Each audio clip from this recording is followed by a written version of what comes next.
উত্তরাঞ্চল সহ সারা দেশে বেড়েছে শীতের তীব্রতা। বিশেষ করে উত্তরাঞ্চলের বেশিরভাগ জেলায় মৃদু শৈত্যপ্রবাহ বইছে। দেশের সর্বনিম্ন তাপমাত্রা ছিল নওগাঁয় ৬.৭ ডিগ্রি সেলসিয়াস। তাপমাত্রা আরও কমতে পারে বলে জানিয়েছে আবহাওয়া অফিস। বিস্তারিত জীবন আহমেদের ডেস্ক রিপোর্টে। কনকনে শীত আর হিমেল বাতাসের সাথে ঘন কুয়াশা। উত্তরাঞ্চলের চিত্র এমন। সকাল থেকে সন্ধ্যা পর্যন্ত কুয়াশার চাদরে ঢাকা থাকছে চারদিক। বিকেলে শীতের তীব্রতা বাড়তে থাকে, মাঝে মধ্যে বৃষ্টির মতো কুয়াশা ঝরছে। নওগাঁয় চলছে শীতের দাপট।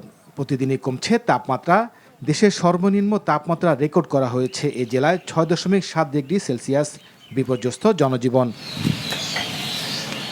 এরপরে রয়েছে চুয়াডাঙ্গা। তাপমাত্রা রেকর্ড করা হয়েছে ৬.৯ ডিগ্রি সেলসিয়াস। দেখানি সূর্যের রাস্তাঘাটে মানুষের উপস্থিতি কমেছে। ছিন্নমূল মানুষগুলোর দুর্ভোগের যেন শেষ নেই। যশোরের মৃদু শৈত্যপ্রবাহের দাপট চলছে। জেলায় আজ সর্বনিম্ন তাপমাত্রা রেকর্ড করা হয়েছে ৭ ডিগ্রি সেলসিয়াস। সবচেয়ে বেশি বিপাকে পড়েছেন শ্রমজীবী ও খেটে খাওয়া মানুষগুলো।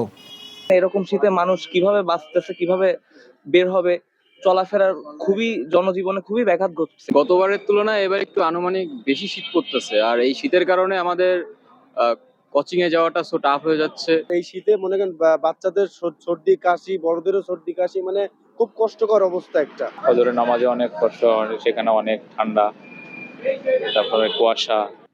মৌলভীবাজারে কয়েকদিন থেকে জেঁকে বসেছে শীত। শ্রীমঙ্গলে সর্বনিম্ন তাপমাত্রা ৮.৬ ডিগ্রি সেলসিয়াস। সকাল এবং রাতে কুয়াশার চাদরে ঢেকে যায় চারপাশ। হাসপাতালে বাড়ছে ঠান্ডাজনিত রোগীর সংখ্যা। এদিকে শীতে কাবু কুষ্টিয়াবাসী। কনকনে শীত আর হিমেল বাতাসে বিপর্যস্ত জনজীবন। দুর্ঘটনা এড়াতে যানবাহন চলছে হেডলাইট জ্বালিয়ে। ঠান্ডায় ভাড়া পাওয়া যাচ্ছে না, একদম ফাঁকা, আসতেছি ফাঁকা ফাঁকা, লোকজন নাই। এমন একটা ঠান্ডা বেরোনো যাচ্ছে না, একদম গা হাত পা সব শিথিল হয়ে যাচ্ছে। যে কুয়াশা, এর মধ্যে কোনো কাজ নাই। এই 7 দিনের মধ্যে একদিন কাজ করে, তাতে আমাদের চলে না। এত ঠান্ডা লাগতেছে, মানে মানুষ কাজ করাবি কিভাবে, কাজ করাবি?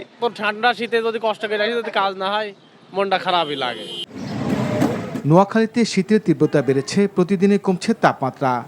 মোংলায় বেড়েছে শীতের প্রকোপ। এছাড়া সিরাজগঞ্জ, নাটোর, দিনাজপুর সহ সারা দেশে কমছে তাপমাত্রা। জীবন আহমেদ, এনটিভি নিউজ ডেস্ক।